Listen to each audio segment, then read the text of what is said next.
My sister didn't shout. She looked straight at me, calm and confident, and said, "You're too toxic. Get out." The room went quiet. My mom avoided my eyes. My stepdad didn't say a word. So I stood up, picked up my bag, and left without arguing. I didn't defend myself. I didn't beg. I just walked away. 7 days later, my phone started ringing nonstop. Her voice was panicked, almost breathless. Why did I get an eviction notice? That was when she finally realized something she never expected. Toxic people don't let sisters live rent-free forever. Before I explain how it got there, tap like and comment where you're listening from, especially if setting boundaries ever made you the villain. My name is Elizabeth. I'm 35 and I work as a dentist. Most days, my life looks calm from the outside. Clean white coats, quiet exam rooms, the low hum of equipment in the background. People usually tell me I seem put together. What they don't see is how much of that calm was built by learning how to swallow discomfort without making a sound. My family wasn't always like this. When my biological father passed away, everything shifted quietly like furniture moved in the dark. My mom remarried a few years later. That's how my stepfather came into our lives along with his daughter, my stepsister. On paper, we became a blended family.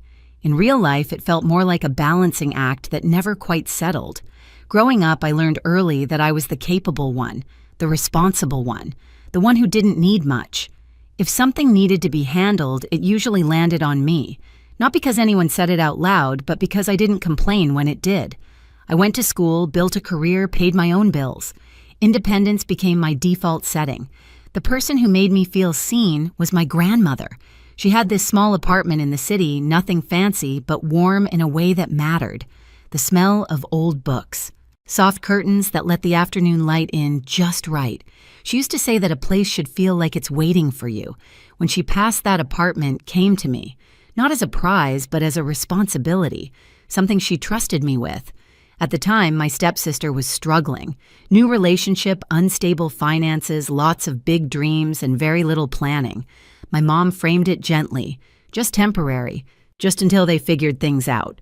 The apartment was empty anyway. Family helps family, right? So I said yes. At first it felt reasonable. I didn't need the extra income immediately. I was managing my own mortgage, keeping track of my payments, juggling everyday expenses. Letting her live there rent-free seemed like the kind thing to do. I told myself it was short-term, a year maybe less. But months passed, then more months. Conversations about timelines turned vague. Requests stopped sounding like requests. Utilities were covered, but everything else, repairs, upkeep, little unexpected costs, somehow found their way back to me. And every time I felt a flicker of doubt, I pushed it down. I didn't want to be the difficult one, the selfish one. Looking back, that was the pattern. I gave quietly. They took comfortably, and the more normal it became for them, the less normal it felt for me. I just didn't realize yet how expensive that silence was going to be. Things didn't explode all at once. They never do. They stretch, they creep, they disguise themselves as normal conversations until one day you realize you're already standing in the middle of something ugly. It started with comments, little ones. My stepsister would text things like, "We might need help with a few things this month," without ever saying what those things were. When I asked, she'd reply hours later with a list that sounded more like expectations than requests. Repairs, furniture, a small upgrade she felt the apartment deserved. I noticed she never used words like if or maybe anymore. Then the wedding talk began. At first it was just excitement, venues she liked, colors she was considering. I listened, nodded, offered neutral responses while I flossed between patients at work or sat in traffic after long days. Then the numbers started floating into the conversation, rounded, casual, like they were weather updates, not financial realities. And every time I hesitated, my mom would smooth it over. "She's just stressed," she'd say. "You know how weddings are." I told myself I was imagining the pressure, that no one was actually expecting me to carry this, until the dinner. My mom invited me over, said it would be nice to all sit together. No agenda, just family. When I walked in, there were extra place settings on the table, people I didn't know. My stepsister's future in-laws. I should have turned around right then. Instead, I smiled and took off my coat. Dinner felt staged. Compliments aimed in my direction. Questions about my work, about how well I was doing. The kind of attention that makes your shoulders tighten because you can feel the ask coming before it arrives. And then it did. My stepsister cleared her throat and launched into the plan. Not just the wedding, but the vision. What it should look like. What it should feel like. What it deserved to be. She talked numbers without blinking. When she finally turned to me, her smile didn't reach her eyes. I said I wanted to help. I said I just couldn't be responsible for everything, that I had limits. That's when the air shifted. She laughed. Not a joke laugh, a dismissive one. Someone across the table made a comment about how easy it must be for me. My stepfather chimed in, reminding me how much family had supported me over the years. My mom stayed quiet. That silence felt louder than anything else. I tried to explain, calmly, carefully. That's when my stepsister leaned back, crossed her arms, and said it. "You're being toxic." The word landed hard, like it had been waiting for the right moment, like it was meant to shut me down, not start a conversation. And when I looked around the table, no one corrected her. No one defended me. In that moment, I understood something with perfect clarity.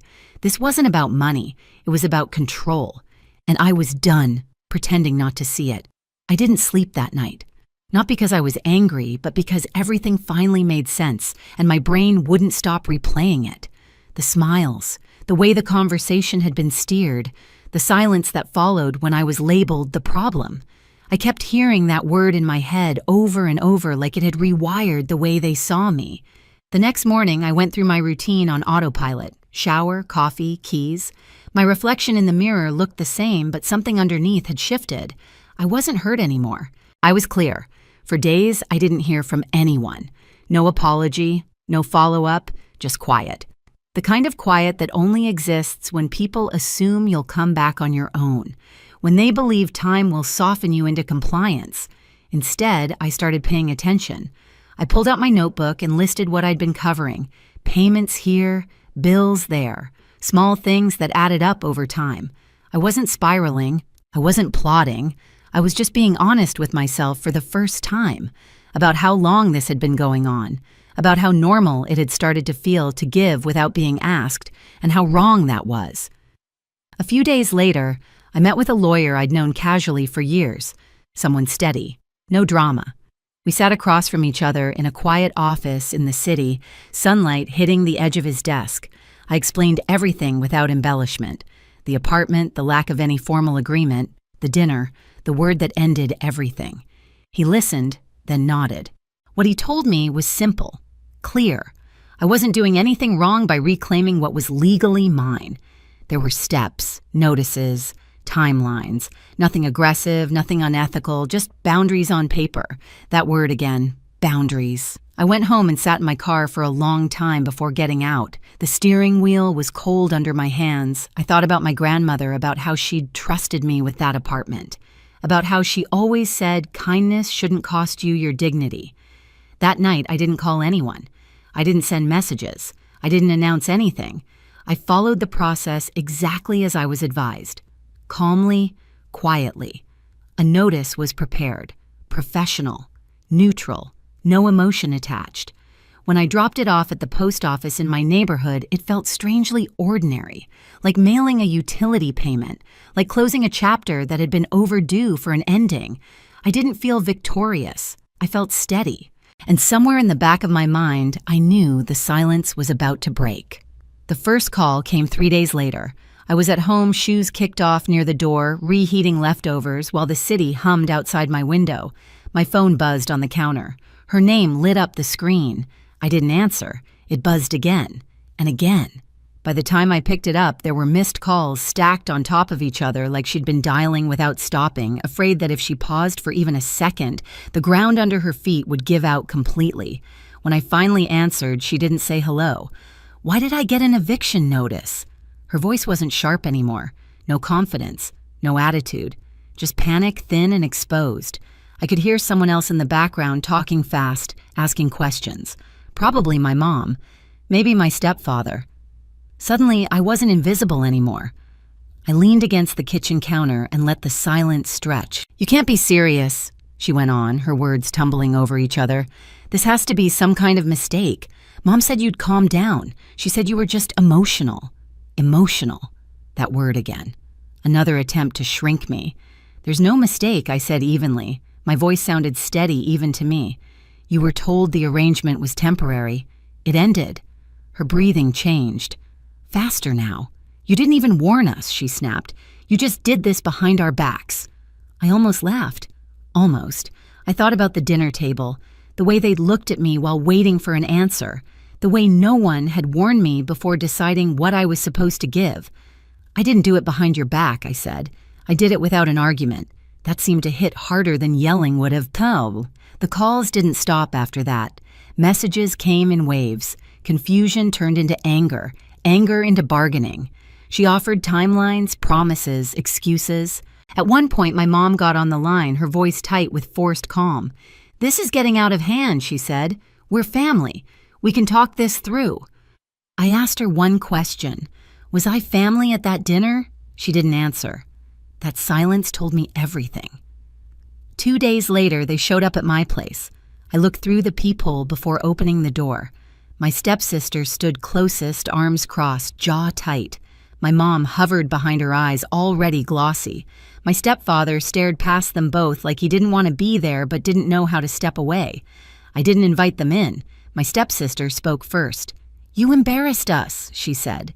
"Do you have any idea how this looks?" I studied her face, the familiar one I'd made excuses for years ago. And suddenly I saw it clearly. This wasn't fear of losing a home. This was fear of losing access. "You told me to get out," I said quietly. "So I did." "That's not what I meant," she snapped. I was upset. "You were comfortable," I replied. "There's a difference." My mom stepped forward. "Honey, she didn't mean it like that. You know how she is. We all say things we regret." I nodded. "And we all live with the consequences of what we say." My stepfather cleared his throat. "Let's be practical," he said. "You don't need the apartment. You're doing fine. Why make this harder than it has to be?" That sentence landed heavier than all the others, because it finally said the quiet part out loud. I looked at him and felt something in me settle completely. "This isn't about need," I said. "It's about ownership and respect." My stepsister scoffed. "So what, you're punishing us now?" I shook my head. "No, I'm opting out." She stared at me like she was trying to recalibrate the situation, to find the right lever. Then her voice dropped sharp again. "You're being toxic." There it was, the word she'd been holding on to like a weapon. I didn't flinch. "Toxic people," I said slowly. "Don't allow sisters to live rent-free in their apartments." The words didn't come out angry. They came out final. For a moment, no one spoke. My mom's mouth opened, then closed. My stepfather looked down at his shoes. My stepsister's face flushed, then drained, as if she'd finally realized something fundamental had shifted. "You can't just throw us out," she said weakly. "Where are we supposed to go?" I met her eyes. "That's a question you should have asked before you decided I didn't deserve basic respect." Her confidence crumbled after that. She tried apologizing, then blaming, then apologizing again. Each version sounded rehearsed, like she was flipping through scripts, hoping one of them would still work on me. None of them did. "I'll give you the time outlined in the notice," I said. Nothing more. Nothing less. My mom reached for my arm. I stepped back. "This isn't cruelty," I added. "This is a boundary." They left shortly after that. Not dramatically, just quietly. The kind of quiet that follows when people realize they've pushed too far and there's no way to undo it. The remaining weeks passed with surprising calm. No more calls, no more messages, just space. On the final day, I didn't go inside the apartment. I stayed across the street, sitting in my car, watching them load boxes. My stepsister avoided looking in my direction. My mom moved slowly, like the weight of it all had finally caught up to her. When they were done, my stepsister walked over and placed the keys on the hood of my car. Her hand lingered for a second, like she wanted to say something else. She didn't. They drove away without looking back. I didn't feel triumphant. I felt free. The apartment was quiet after they left. Not empty quiet. The kind of quiet that settles instead of echoing. I walked through the room slowly, noticing things I hadn't before. Scuffed walls, a loose cabinet hinge, Ordinary wear that told a story without emotion attached to it. I took care of what needed fixing. Small repairs, fresh paint, nothing dramatic. Within a few weeks, the place had new tenants. Reliable, respectful. The payments came in on time, predictable, uncomplicated. For the first time, the apartment felt like what my grandmother intended it to be, stable, not strained. My family didn't reach out again. Not with apologies, not with demands. The silence felt different now, lighter, like I'd set something down that I'd been carrying for years without realizing how heavy it was. I focused on my own life. Work felt easier, evenings felt longer. I started saying no without rehearsing explanations in my head. That alone changed everything. I didn't lose my family that day. I lost the illusion that love requires self-erasure, and that loss gave me something I hadn't had before: peace. For a long time, I carried the word toxic like a scar. Every time I replayed that dinner in my head, I wondered if I'd been too cold, too firm, too unwilling to sacrifice one more piece of myself. Families have a way of teaching you that love is measured by how much you're willing to lose. But here's what I finally learned. The moment you stop being useful, people who live on entitlement will call you names that sound like moral judgments. Toxic, selfish, heartless. Those words aren't diagnoses. They're protests. They're what happens when access is revoked and boundaries replace convenience. I didn't destroy my family. I stepped out of a role that was slowly destroying me. Life is quieter now, not empty, just honest. I spend my time, energy, and money on things that grow instead of drain me. And the peace that comes from that is worth more than any approval I was chasing before.